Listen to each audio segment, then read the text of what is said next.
Good afternoon and welcome to Audiotree Live. Today is Monday, July 30th, 2018. We're so excited to have in the studio with us today, Christina Cone. Whenever you're ready.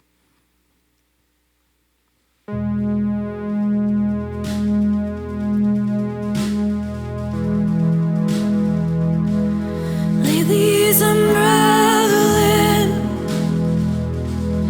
Lately's unraveling low. Oh, and it haunts me.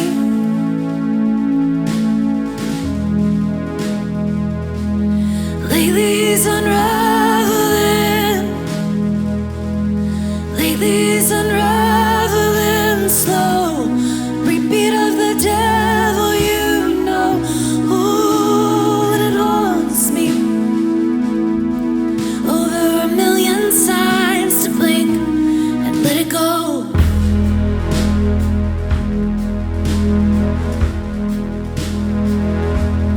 Lately she stopped traveling. Her heartbeat moved too fast to know. Choked up with miles to go.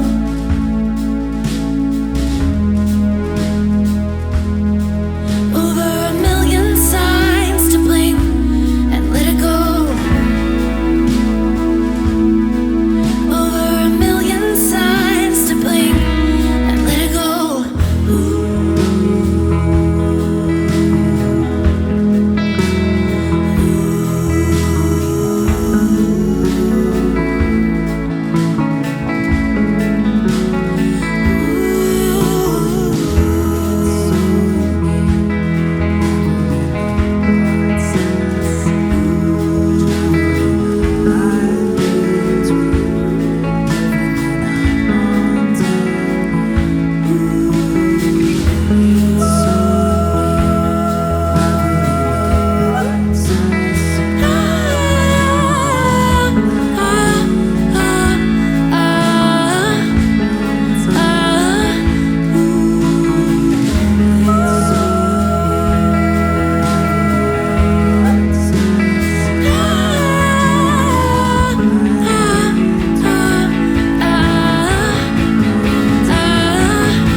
Maybe I'm unraveling.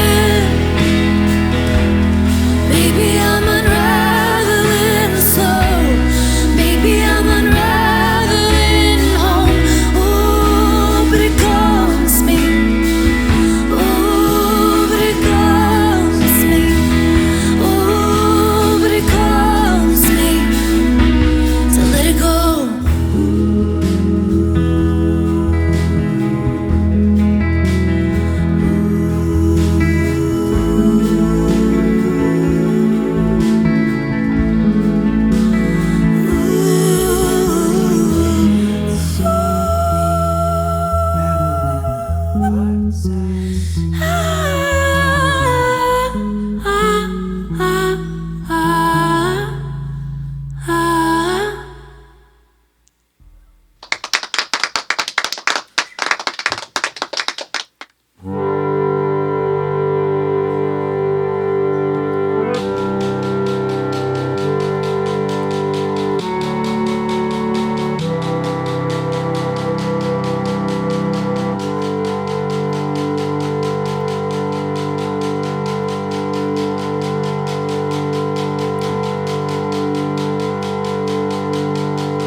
Is it in your skin? Is it in your bones?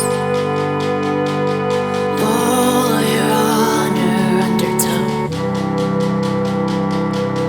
There it goes, the middle road. There goes everything untold.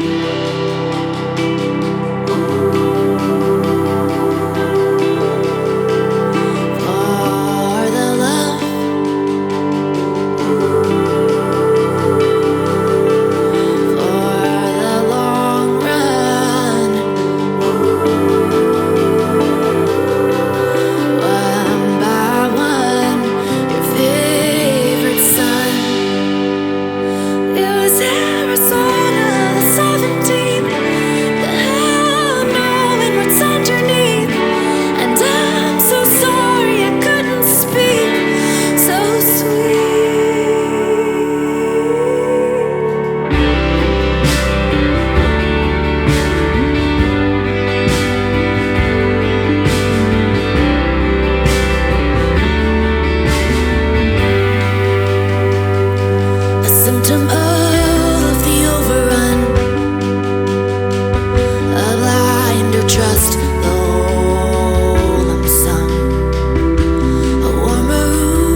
You're watching Audiotree Live. We're in the studio with Francis Cone. Welcome, welcome. Thank you for coming today. It's nice and bright outside. I feel like after those first couple songs, it's a little warmer in here. Let's talk about the move that you recently embarked on from New York, kind of Brooklyn to Nashville, and kind of leaving right after that Billboard thing to get to the eclipse and all of that. How much planning went into it? The determination of the location, kind of talk about that move and how you're settling in. Yeah, I feel like for like the past 2 years, I haven't really made any plans. I've just been like loosely committing to a thing, and then like as I'm doing it, being like, oh, this was the plan. Okay, If yeah. that makes any sense. So like as we were driving to Nashville from the Billboard Fest, I was like, this was the plan. We're really doing it. Yeah. And like 15 hours in, I was like, I feel like maybe we should take a nap, but we didn't have the glasses for the eclipse and we really wanted to see it. So we slept for like 10, 15 minutes and then got to our friend Owen's house like 20 minutes or something before it happened, and we were like, whoa, what a cool random plan that happened, that we arrive here right before this huge, because Nashville is in totality, so it was really cool to be there on that day. Very serendipitous. Yeah. How it all kind of like lined up. Yeah, I planned on it. I was dead set on getting there for the eclipse. Yeah. Andy's brain's a little more organized, so I think plans are more solidified, and I'm just like, whoa, it's happening. I mean, there's no way we were going to move there the day after this cosmic event. Yeah. Yeah. And besides cosmic events in the grander scheme, why Nashville? Like, I know you record there. Did that have something to do with it as well? Or, I mean, you have so much of the U.S. and Canada and elsewhere to call home. What was it about Nashville? Yeah. Yeah, I think we had a nice little community there before we moved there, just from recording there and spending a lot of time. And a lot of people have moved from Brooklyn to Nashville, so a lot of our friends were there. Yeah. It's Seemed cheaper. like a good it's place to tour nicer. from. Yeah. It's really hot. Yeah. Yeah, no one told us how hot it was. It's really hot, but you still had that like snowstorm that I saw you guys post. Like, yeah, it still snows in Nashville. Who would have thunk it? Yeah. And there's Not me. the best part, though, is there's like thousands of fireflies for about a month. Ooh. This is Andy's actual favorite. It's amazing. Oh, The highlights. very cool. That's amazing. But it's also like it's way more laid back than Brooklyn, obviously. Yeah. And there's not as much going on. Yeah. Have you felt with the writing process, kind of having a smaller town in comparison to being in that environment of Brooklyn, has that shaped any part of the writing and the environment you're in, or no, not really? I don't know. I write a lot when I go home to South Carolina. Oh, okay, nice.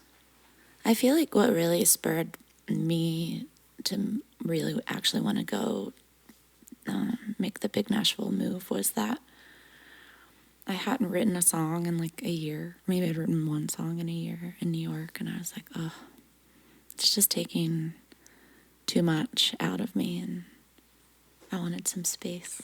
Yeah. Yeah. Now we have a room in our house that's a studio. Ooh, So nice. it's really nice. We have space for everything. Like we got to rehearse with these guys for a few days just in our house instead of in a building full of sweaty men. Oh, that's amazing. Yeah, it's great. Good. Well, do we want to transition into the next Yeah. song? Kind of a little shifting about in the room.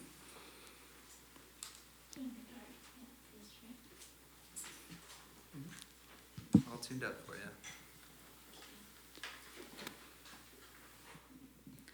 This song is actually off of the record that we're releasing in January. January, nice.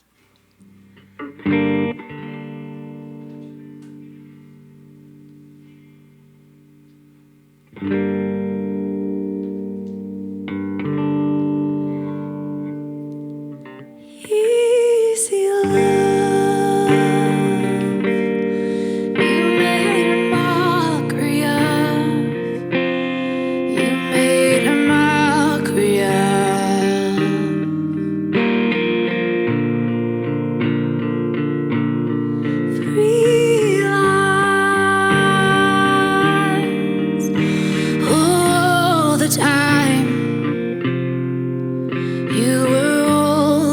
was mine.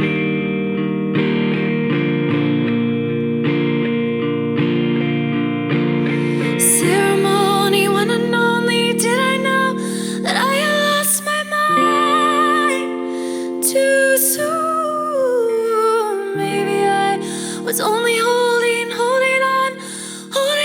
to mine.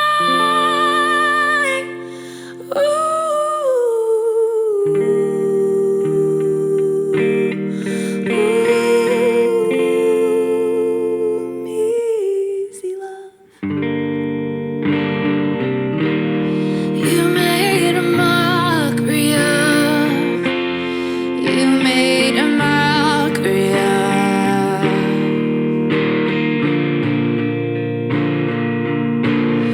43 was an overreach. It was a long time to be.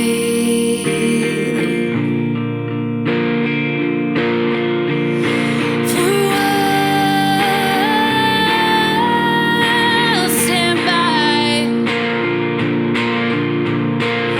Ceremony, one and only, did I know that I had lost my mind too soon? Maybe I was only holding on to mine.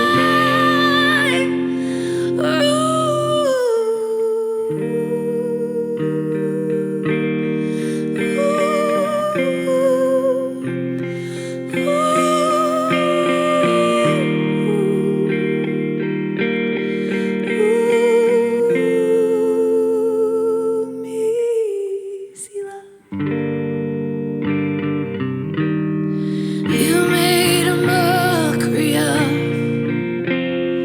You made a mockery of.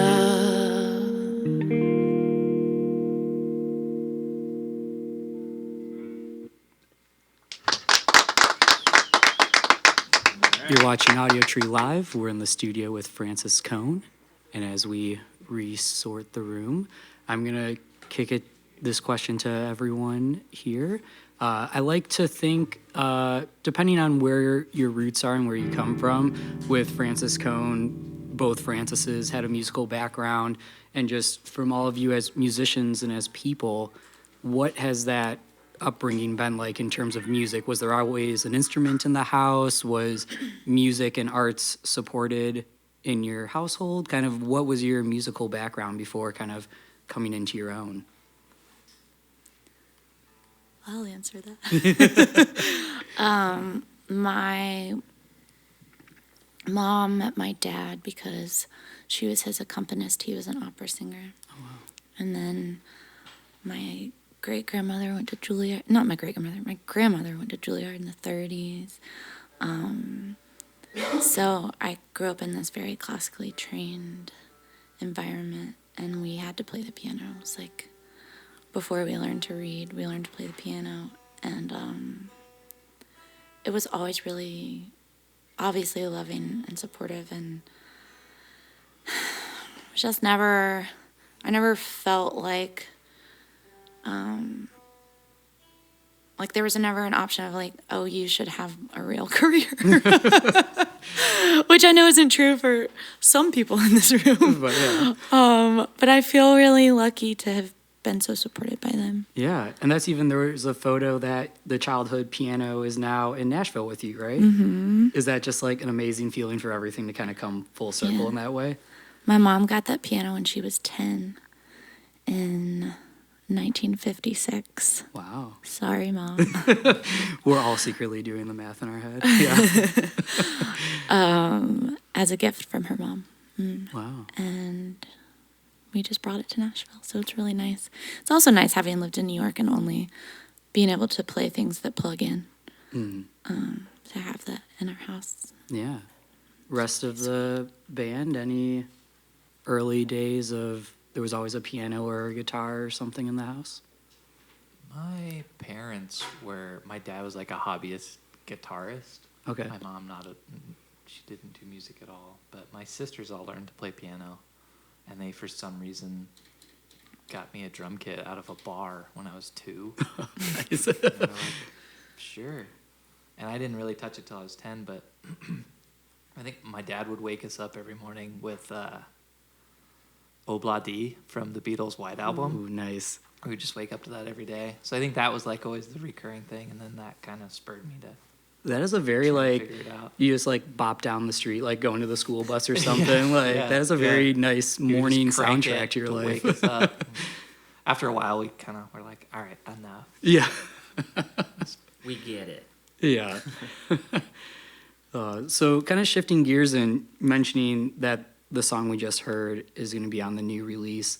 I kind of looking at songs like Arizona and other tracks that we're going to hear today, there's kind of this mix of songwriting with an internal focus, kind of like a therapeutic, and an external focus, kind of like a call to action, kind of addressing social issues and things like that. With this new album, what can fans of your band kind of expect in terms of that idea of, is it a mix of internal and external in the songwriting kind of theme? I think I always write internally, but rarely, or maybe previously, because I feel like I'm doing it more now, but I want these songs to be about everyone, because I know like my experience is not unique. So I like to write lyrically like pretty broadly. But there are a couple songs on this album that are super specific. So maybe I'm getting more internal as I get older. Hey, and that's okay. More terrified of dying. Oh. Anyone else? Because are you and Andy, are you like co-writing some stuff, or is it predominantly you bringing kind of a song or a melody to the group? It's dominantly Christina. Okay. But I add a little flair. Little flair here and You there. have some flair. Yeah, I think I have one lyrical song on this record, and Yeah. yeah, it's very internal. Very internal, It's about yeah. a couple friends of mine who lived off the grid for a while Oh, wow. in Vermont, of all places, and It's Yeah. cool. it's cold up there. But I feel like if you're going to unplug somewhere, scenically, that may be a really good spot to do it. Yeah, he was just telling me like every 4 hours they'd have to stoke the fire to keep warm, Wow. and like throughout the night they just like It's like Little House it's like on the somebody's Prairie. turn, yeah. Jeez. And so I was like, that's crazy. Yeah. So We'll definitely be on the lookout for the new record coming guess which one in that one. January. And there's new music kind of being sprinkled in this fall before that release, correct? Starting in October. Oh, that's great. So Sounds definitely check out their social media and all that good stuff to keep up to date with them. Starting October 11th, going on tour Yeah. with Tall Heights, and that runs through December. So definitely check out all their websites, social media, all that good stuff for a date when they're coming to your hometown or somewhere close to you. I know they'll be in Chicago October 19th. So if you live in the Chicagoland area, definitely check out that show. But without further ado, let's play the last couple ones. Thank you. Of course.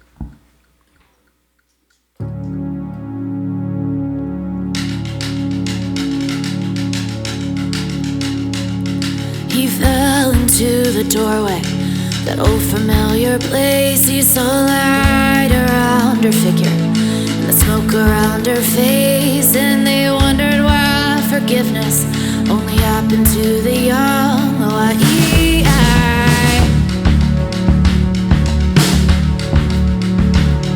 And stacked upon your brother was a lie he always told. It was a lie that had no meaning, but without it he was cold, and it fucked him up forever. But it sheltered all his days, and you asked why. Oh, why?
your porch or in your room, as cold as it gets, why these walls make you content, and summer seems too lonely to dry, to try. Maybe you could be a better man.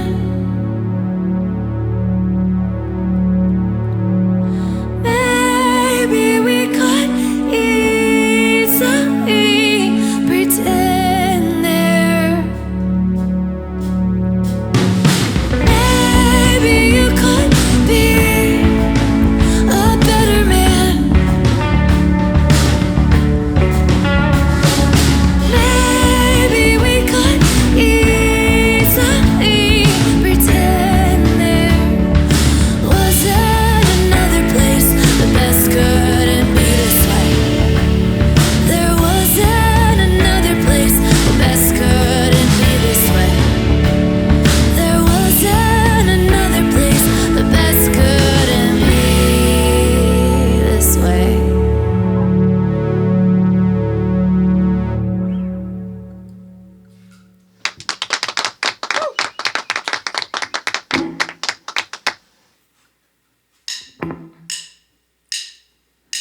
Some may say that you were mine for a while, for a while, for a while. Some may say that you were blind after all this time, after all this time. Till the right one falls.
would never ever leave without you.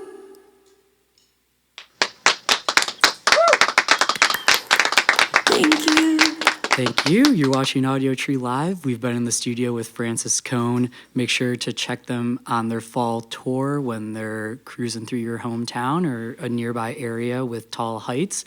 Thank you so much for taking time out of your day to spend it with us. Thank you again to everyone in the studio here, sound engineers, sound and lighting crew, and you, the viewers. From all of us here at Audiotree Live, if you want to give us a shout or the band a shout, make sure to connect with us and have a good day, night, evening whenever you're listening to this. All right, so you guys want to do it for real now?